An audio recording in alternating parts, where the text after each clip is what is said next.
Bharatiya Janata party के राष्ट्रीय अध्यक्ष श्रीमान अमित शाह जी, मंच पर विराजमान भारतीय जनता पार्टी के सभी वरिष्ठ साथी, कार्यकर्ता भाई और बहनों, आपको और देशवासियों को होली के पावन पर्व की अनेक अनेक शुभकामनाएं।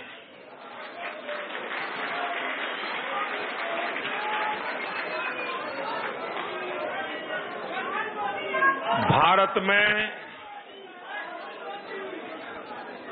हर त्योहार इस बात का संदेश लेके आता है,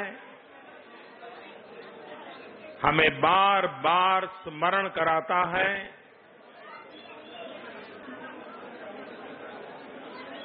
चाहे व्यक्ति के जीवन में हो, समाज के जीवन में हो, राष्ट्र के जीवन में हो, बुराइयों को परास्त करते हुए अच्छाइयों पर बल देते हुए आगे बढ़ने की सीख हमारे हर उत्सव हमें देते हैं। ये होली का पावन पर्व भी हमारे भीतर अगर कोई कमियां हैं, समाज जीवन में अगर कोई कमियां हैं, राष्ट्र जीवन में अगर कोई कमियां हैं, उन्हें परास्त करते हुए आगे बढ़ने का संकल्प रहते रहना चाहिए। हर त्योहार में इस संकल्प को दोहराना चाहिए और होली का पावन पर्व भी हम सबको वो शक्ति दे, 125 करोड़ देशवासियों को शक्ति दे, ताकि हम अच्छाइयों को लेकर के मानव जात के कल्याण के काम के लिए आगे बढ़ते चले।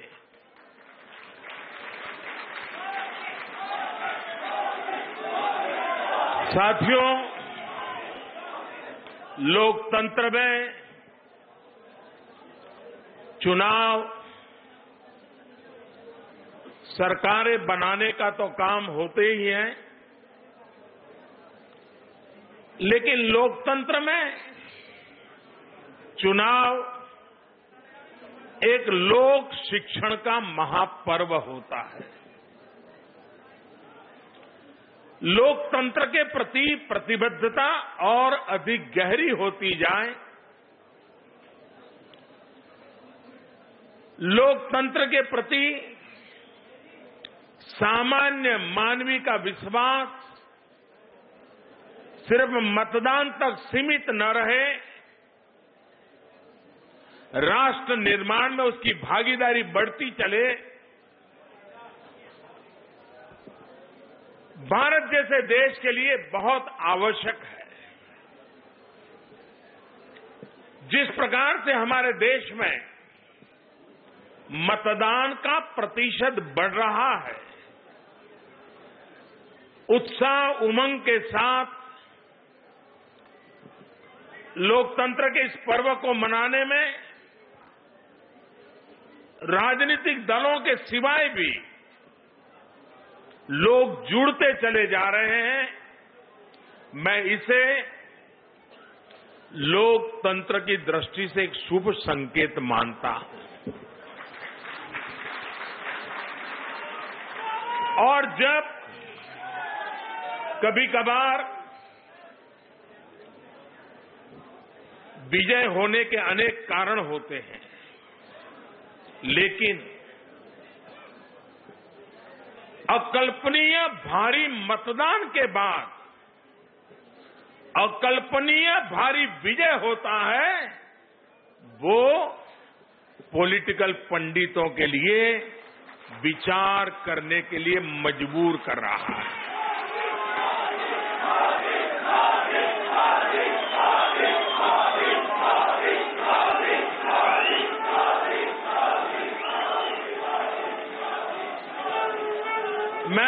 कल भी कुछ पॉलिटिकल पंडितों को सुन रहा था, आज भी मैं कुछ पढ़ रहा था।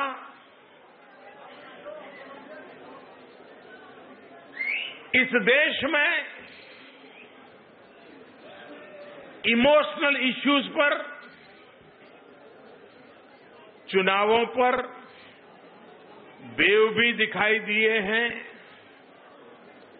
चुनाव के ऊपर उसका प्रभाव भी दिखाई दिया है। लेकिन इमोशनल इश्यूज के सिवाय विकास एक कठिन से कठिन मुद्दा होता है। चुनाव का बहुत मुश्किल मुद्दा होता है। सब राजनीतिक दल पिछले 50 साल से इन मुद्दों को लेकर के जाने से कतराते रहे हैं और कभी उपयोग भी किया है तो एक पासिंग रिमार्क के रूप में किया है। इस चुनाव का उस दृष्टि से भी मूल्यांकन होना बहुत जरूरी है कि इमोशनल इश्यू न होने के बावजूद भी इतना भारी मतदान होना, विकास के मुद्दे पर देश का गरीब से गरीब व्यक्ति भी मतदान के लिए आगे आना, एक नए हिंदुस्तान के दर्शन हो रहे हैं मुझे।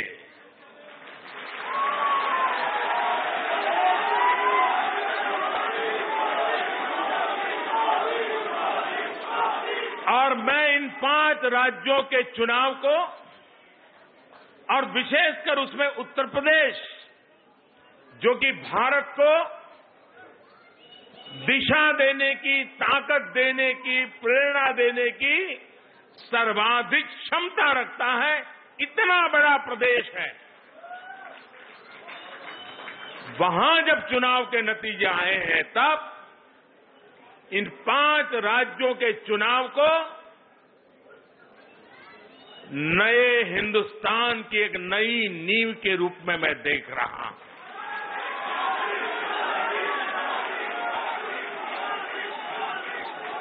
न्यू इंडिया 65% 35 साल से कम उम्र के नौजवानों के सपनों का न्यू इंडिया।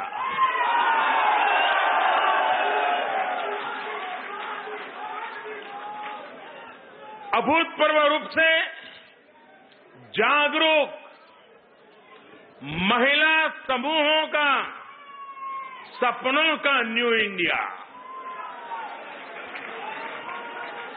ऐसा न्यू इंडिया जो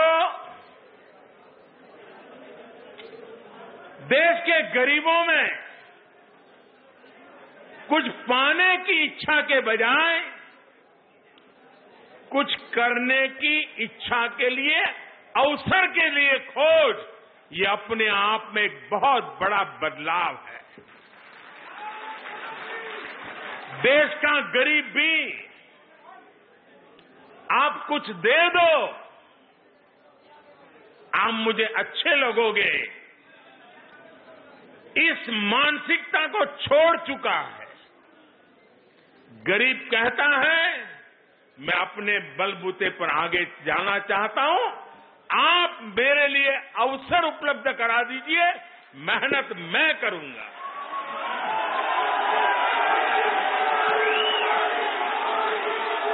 ये न्यू इंडिया की नींव है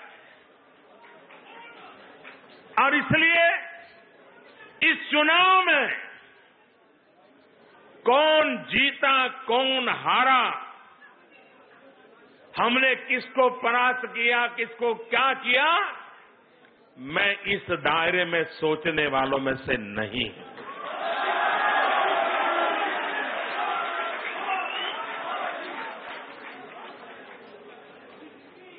चुनाव विजय भारतीय जनता पार्टी के लिए जनता जनार्दन का एक पवित्र आदेश होता है, आदेश। और मैं आदेश पर बल देता हूं और हमें उस आदेश को पूर्ण करने के लिए ईश्वर ने हमें जितनी क्षमता दी है उसका पूरा उपयोग करते हुए निरंतर कोशिश करते रहना चाहिए ताकि हम जनता जनार्दन की आशा आकांक्षाओं को पूर्ण करने में अपने आप को करके दिखाने की दिशा में सफल पाएं।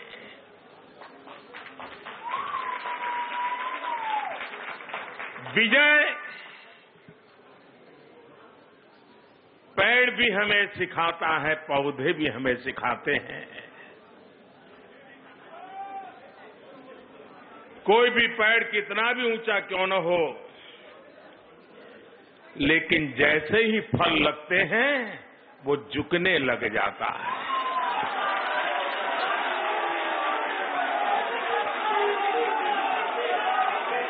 प्रकृति हमें प्रेरणा देती है। आज जब भारतीय जनता पार्टी के इस वटवृक्ष पर विजय रूपी फल लगे हैं तो हम भारतीय जनता पार्टी का सबसे ज्यादा झुकने का जिम्मा बनता है, अधिक नम्र बनने का जिम्मा बनता है। सत्ता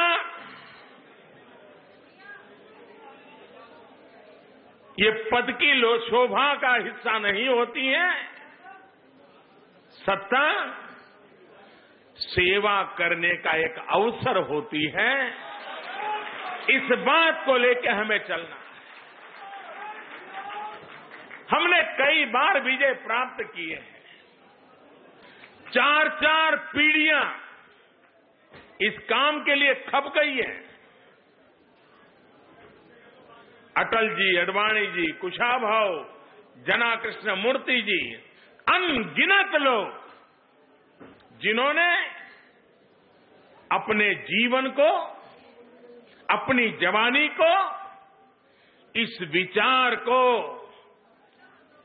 बीज के रूप में हिंदुस्तान के कोने कोने में बोने के लिए अपना पसीना बहाया है, तब जाकर के वटवृक्ष बना।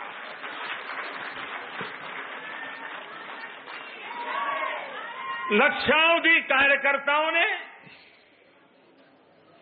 अखंड एक निष्ठ पुरुषार्थ किया है। उसी का नतीजा है कि आज जनता जनार्दन की आशा आकांक्षाओं के हम प्रतीक बने हैं। और इसलिए गत 50-60 साल तक निरंतर इस पार्टी के लिए तपस्या करने वाले उन सबके सपनों के अनुकूल हमें अधिकतम कार्य करते हुए जन सामान्य की सेवा करनी है। इस चुनाव के नतीजे हमारे लिए एक इमोशनल इश्यू भी है। इसलिए है कि यह वर्ष पंडित दीनदयाल उपाध्याय जी की जन्मशती का वर्ष है और पंडित दीनदयाल उपाध्याय उत्तर प्रदेश भी कभी उनकी कर्मभूमि रहा था। ऐसे महापुरुष की जन्मशती के समय इतने बड़े आशीर्वाद हमें दीनदयाल जी का अंत्योदय का जो आदेश है, चिंतन है, गरीबों का कल्याण,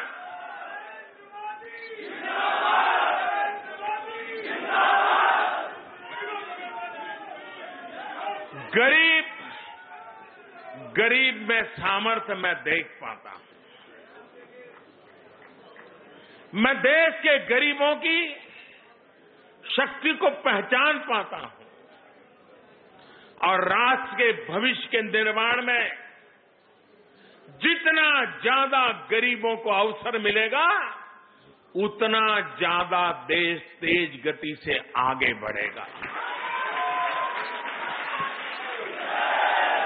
गरीब अगर शिक्षित होगा तो समाज को ज्यादा परिणाम देगा।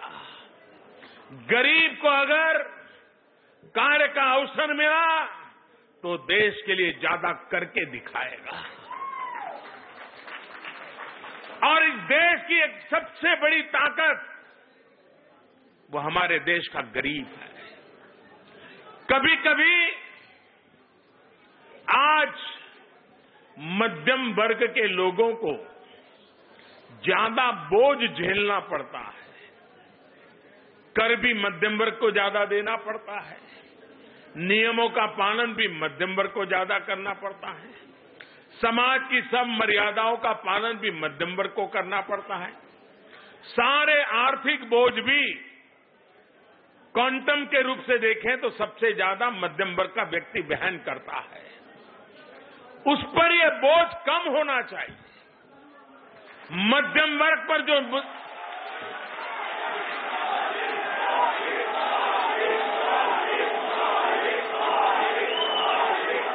ये मध्यम वर्ग पर जो बोझ रहता है और उसके कारण उसके पास क्षमता भी है, तेज गति से जाने के लिए उसको किसी की मदद जरूरत नहीं है। सिर्फ वो इतना ही चाहता है कि रुकावटें दूर हो, वो दौड़ करके कुछ करने के लिए क्षमता रखता है। एक बार देश के गरीब के अंदर खुद का बोझ उठाने की ताकत आ जाएगी, इस देश के मध्यम वर्ग का बोझ पूरी तरह हट जाएगा। अर्थशास्त्र के इस रूप को मैं न्यू इंडिया में अनुभव कर रहा हूं।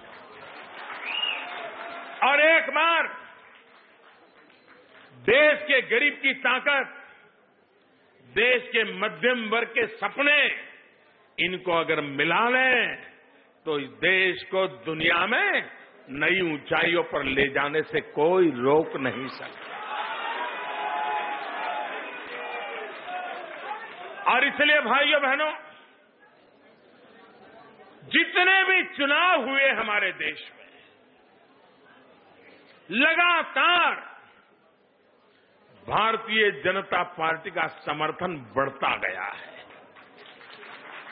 विजय यात्रा लगातार आगे चल रही है। हिंदुस्तान के हर क्षेत्र में भारतीय जनता पार्टी ने पहले से अच्छा करके दिखाया है। और इसलिए हमारी पार्टी के राष्ट्रीय अध्यक्ष श्रीमान अमित शाह जी और उनके साथ संगठन का कार्य संभालने वाली केंद्रीय टीम, राज्यों की टीम, लक्षावधि कार्यकर्ता इस विजय यात्रा के यश भागी हैं। उनको बहुत बहुत बधाई देते हैं।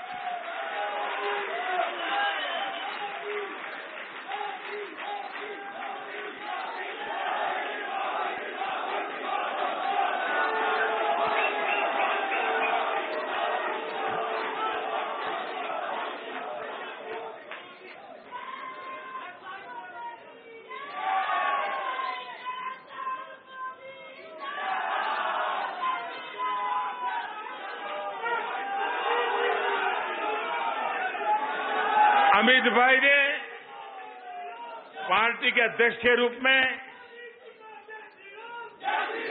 सदस्यता के अभियान के द्वारा पूरे विश्व में सबसे बड़ी लोकतांत्रिक पार्टी के रूप में भारतीय जनता पार्टी को पहुंचा दिया।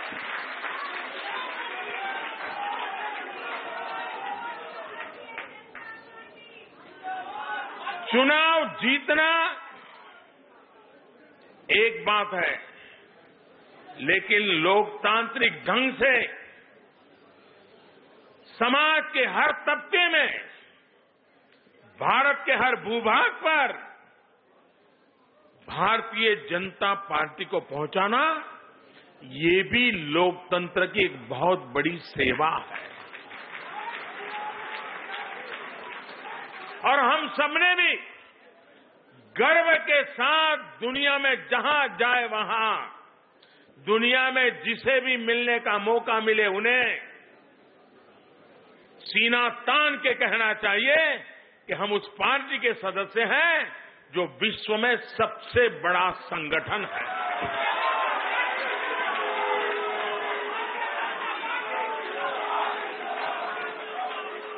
जनसंघ कहो, भारतीय जनता पार्टी कहो, उसकी पूरी विजय यात्रा में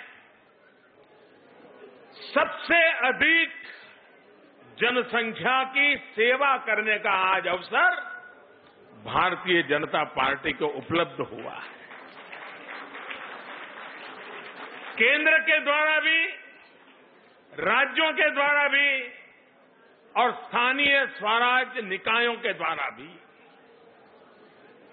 ये अपने आप में भारतीय जनता पार्टी की विजय यात्रा के इतिहास में एक स्वर्णिम समय है। ये स्वर्णिम समय है और इस स्वर्णिम समय को अचानक प्राप्त नहीं हुआ है, हालात के कारण अचानक नहीं मिल गया है।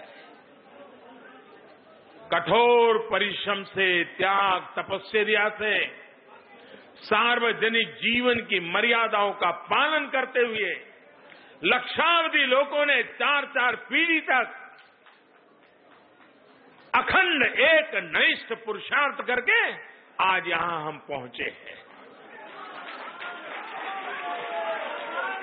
हम लोगों को सौगात में कभी कुछ नहीं मिला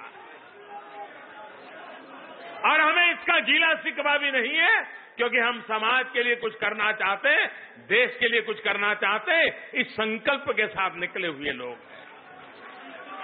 भाइयों बहनों, देश के सामने चुनाव केंद्रित सपनों की वर्षा हमने बहुत देखी है। हम 125 करोड़ देशवासियों को साथ लेकर के न्यू इंडिया को सफलतापूर्वक आगे बढ़ाना चाहते हैं। एक पहला मुकाम हमारे सामने है 2022। मैं चुनाव के हिसाब किताब से चलने वाला इंसान नहीं हूं, आप पहले से मैं कहता हूं। मेरे दिमाग में 125 करोड़ हिंदुस्तानियों का हिंदुस्तान है, 125 करोड़ देशवासी।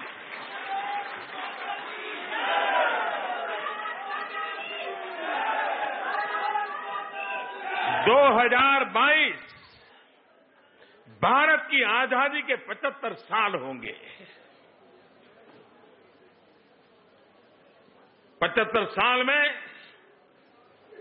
जो भी यात्रा चली है, जिस रूप में चली है, जिसको भी सेवा करने का मौका मिला, हर किसी ने अपने अपने तरीके से की है और हम इस बात को कभी नकारते भी नहीं है। जिस सरकार को अवसर मिला उसने काम किया है, जिस प्रधानमंत्री को अवसर मिला उसने काम किया, जिस मुख्यमंत्री को अवसर मिला उन्होंने काम किया। हर एक के काम को हम स्वीकार करते हैं, आदर करते हैं। लेकिन 2022 भारत की आजादी के 75 साल, हमारे पास 5 साल का वक्त है। अगर 125 करोड़ देशवासी 5 साल अपने व्यक्तिगत जीवन में एक संकल्प हर वर्ष, संगठन के जीवन में हर वर्ष एक नया संकल्प, जिस इकाई में काम करते हैं उस इकाई में एक नया संकल्प, 2022 तक उसको पूरा करके रहेंगे। अगर देश में ये मूड बन जाए तो ये देश पीछे नहीं रहेगा, मैं विश्वास दिलाता हूं।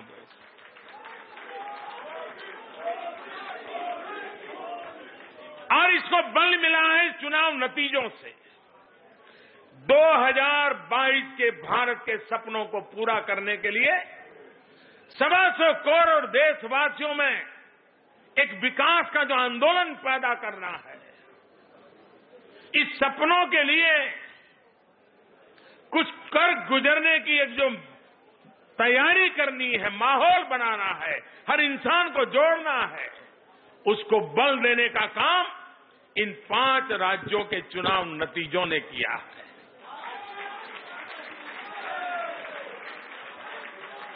और इसलिए भाइयों बहनों, मैं सबसे पहले इन 5 राज्यों के मतदाताओं का हृदयपूर्वक बहुत बहुत अभिनंदन करता हूं और मैं इन 5 राज्यों के मतदाताओं को विश्वास दिलाता हूं कि भारतीय जनता पार्टी पर आपने जो भरोसा रखा है, भारतीय जनता पार्टी के कार्यकर्ताओं के पास जो भरोसा रखा है, मैं आपको विश्वास दिलाता हूं वो ऐसे ऐसे चेहरे चुन करके आए हैं जिनको शायद कभी किसी ने टीवी पर भी देखा नहीं होगा। ऐसे ऐसे चेहरे चुन करके आपने भेजे हैं जो कभी अखबार की लकीरों में भी कभी उनको स्थान मिला है कि नहीं मिला है मैं नहीं जानता, लेकिन उसके बावजूद भी आपने भरोसा रखा है। हो सकता है हमारे लोगों का अनुभव कम होगा, हो सकता है हमारी पहचान व्यापक नहीं होगी, लेकिन इन 5 राज्यों को मैं भरोसा देता हूं कि हमारे ये साथी आपकी आशा आकांक्षाओं को पूर्ण करने में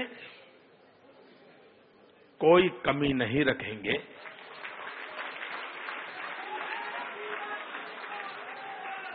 नई चीज सीखनी पड़ेगी तो सीखेंगे, अच्छे इरादे से करेंगे, अच्छा करने का भरपूर प्रयास करेंगे। भाइयों बहनों,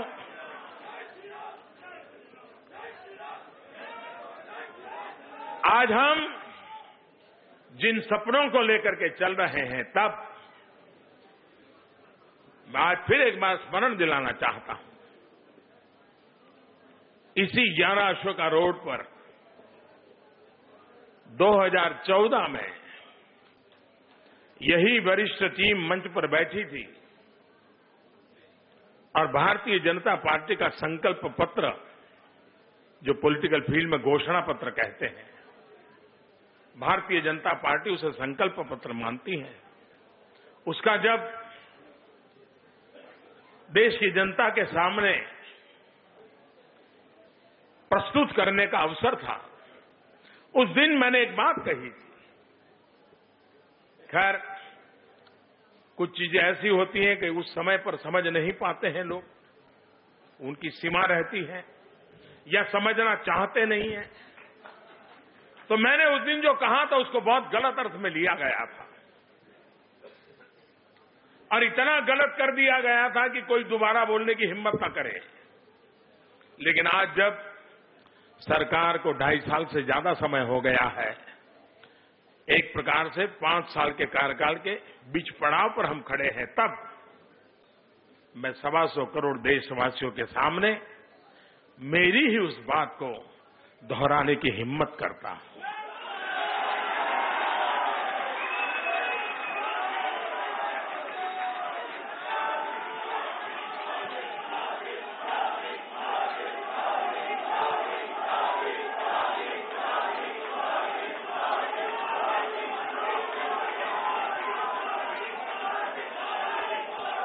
तीन बातें मैंने कही थी और उसमें से गलत करने का कोई कारण नहीं था, लेकिन करने वालों ने किया था। एक मैंने कहा था कि हम नए हैं, हमारा अनुभव भी कम था, क्योंकि कभी संसद भी के सदस्य भी नहीं रहे थे। लेकिन संकल्प पत्र रखते समय मैंने कहा था कि हम मनुष्य कोई भी है, गलती कर सकता है। तो मैंने कहा था, हमसे गलती हो सकती है, लेकिन गलत इरादे से कोई काम नहीं करेंगे।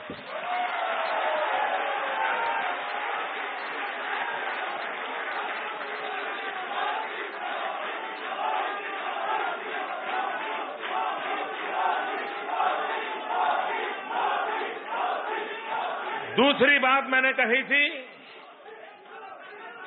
हम परिश्रम की पराकाष्ठा करेंगे। परिश्रम की पराकाष्ठा करेंगे, ये मैंने दूसरा देश को वादा किया था। और तीसरा मैंने कहा था, हम जो कुछ भी करेंगे प्रामाणिकता के साथ करेंगे।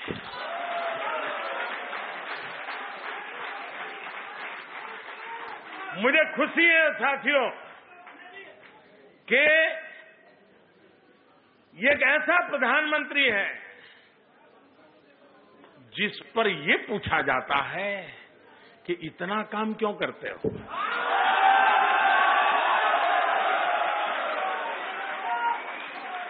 इतनी मेहनत क्यों करते हो। इससे बड़ा जीवन का सौभाग्य क्या हो सकता है।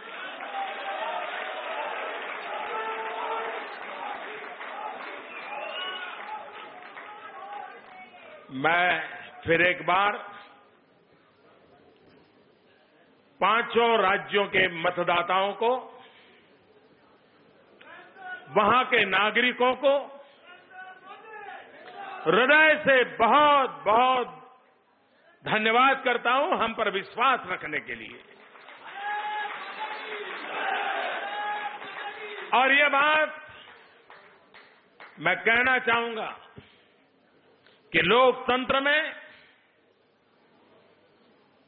सरकार बनती है बहुमत से, लेकिन चलती है सर्वमत से।